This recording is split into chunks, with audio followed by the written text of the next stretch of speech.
Hey, welcome back everyone. I'm doing an oil change today on my truck, Ford F150 Tremor 2022 model. It's got the 3.5 EcoBoost. As I mentioned in previous videos, I do my own simple maintenance, which really is oil changes and air filters. So it's time for another oil change. I have just over 23,000 on the truck. I've been doing my oil changes about every 4,500 to 5,000 miles, which is much earlier than the recommended. Just kind of anal that way.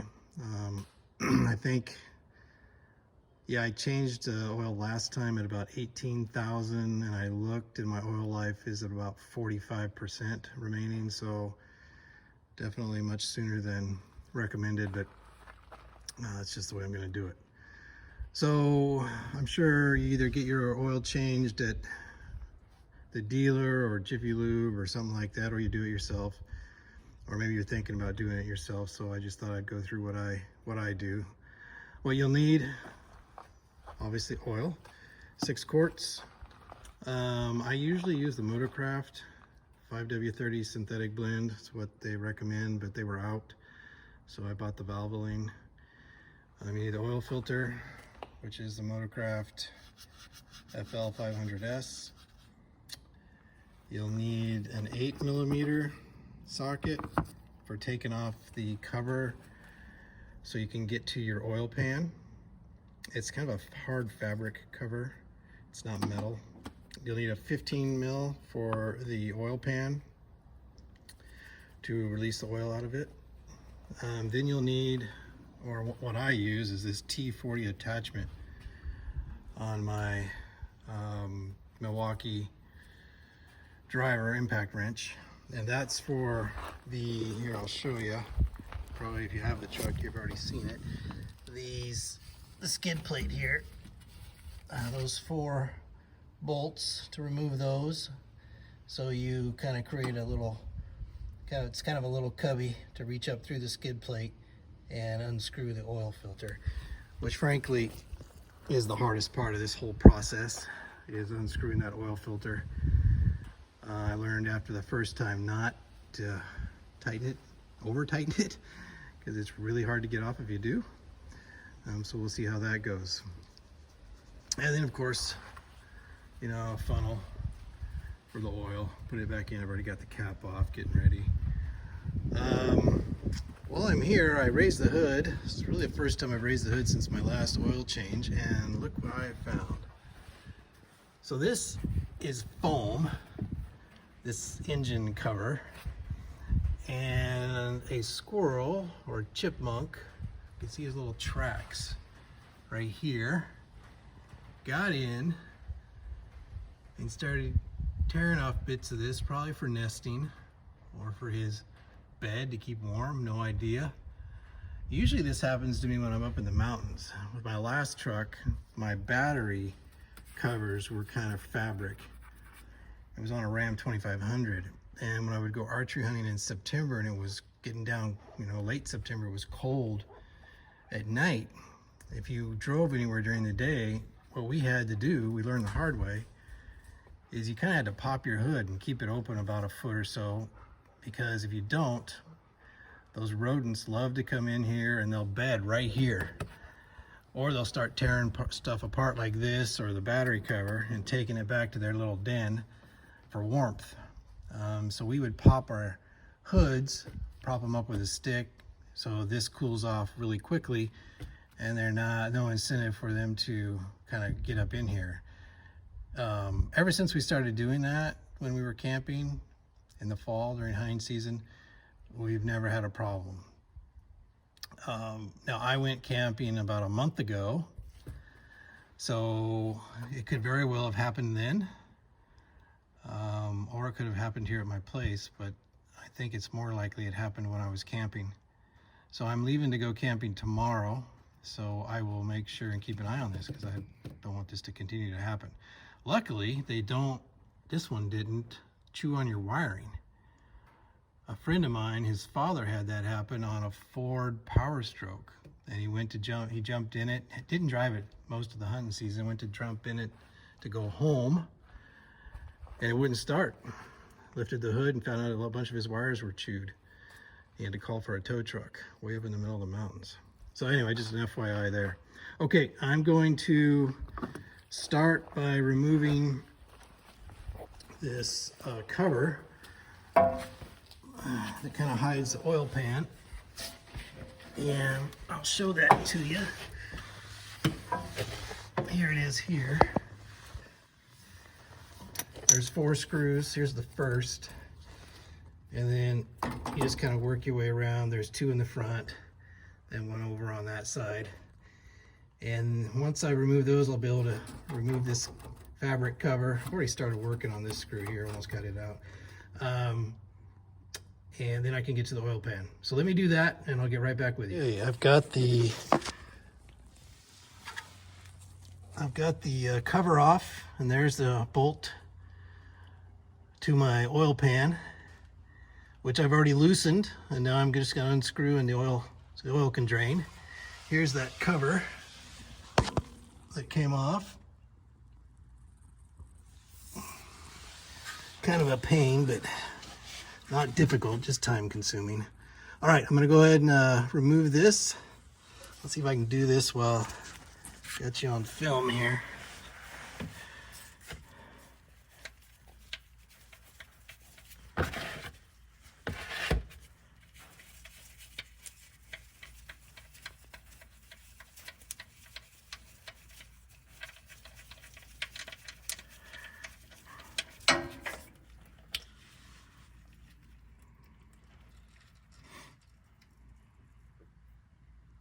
I'll bring a small rag under here, shop rag, and clean off this before when I tighten this bolt back in.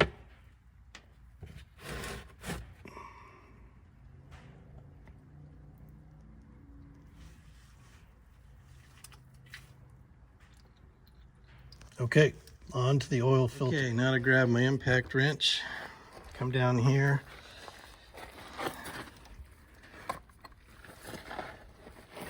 To this plate. There it is. I'll just kind of do the first one. You don't need this impact wrench, but boy, it sure makes it a lot easier for getting this stuff out. So simple as that. I'm gonna do the other 3, and then we'll show you the oil filter. Okay, the plate came off. There's the hole. Look what popped out. That's a pretty good size rock. Some other small rocks that were right under that plate. Everything else is under here. So let me get up in here and see if I can show you the oil filter.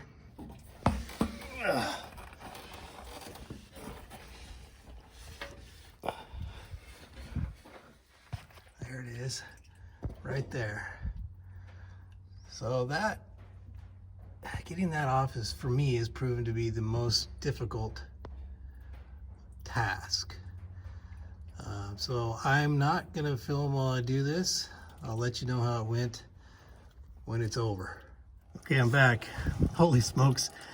I actually think I might be getting smarter with age, because that was the easiest time I had unscrewing that since the first time when the actual factory had put it on. So I'm learning, so that's good. So this little hole here, right here, that's where you want to put your second oil pan to catch the oil that comes out from the filter. It's on the kind of the second skid plate back, and so FYI on that. I haven't actually unscrewed the filter all the way. I'm going to do that now, but I wanted to get down here. It probably took me less than, I don't know, from the time, my first attempt with this one hand, my left hand, and I got it turning. So I'm pretty damn happy about that. So that means this is going to be a pretty easy oil change. I will, I guess, begrudgingly admit that my second oil change was a bear, because I could not get that thing off. It took me don't even want to think how long, but I finally got it. So I learned a little bit. So that third time was not as hard as the second, but harder than it should have been. And then last time wasn't too bad. And now this time, pretty darn perfect. So just gotta mimic that. All right, I'm gonna get this oil filter off and then put the new one back on, and then we'll go from there. Okay, here's my new oil filter. What I do, and what you wanna do in this situation is you wanna take a little bit of your new oil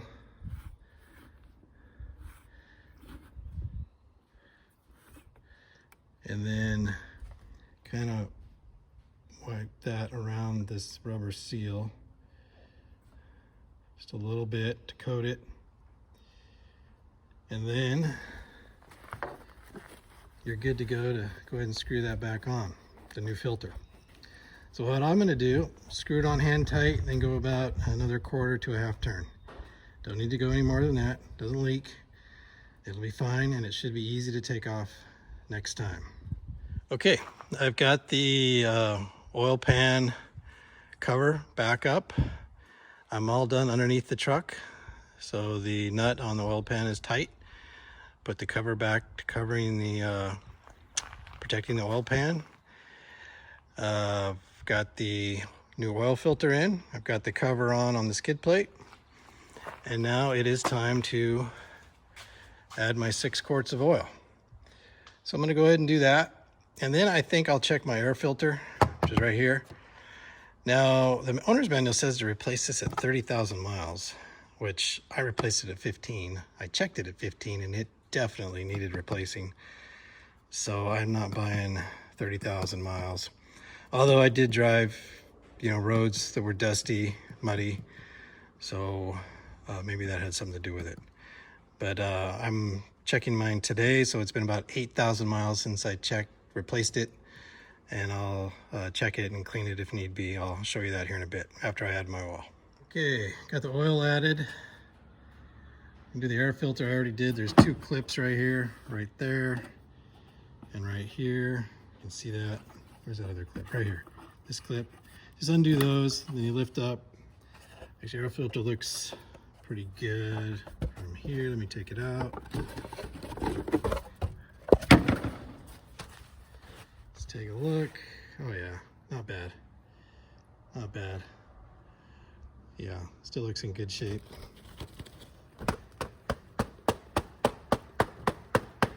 Just kind of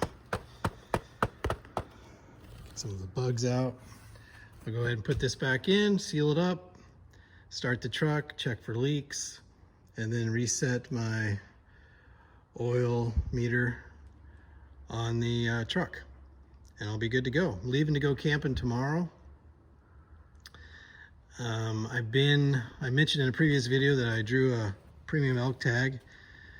I'm starting to compile a video on my trips over. I went over last month, did some shooting. I'm going over tomorrow to do some shooting after I made some slight adjustments with my scope, which I'll talk about in the upcoming video.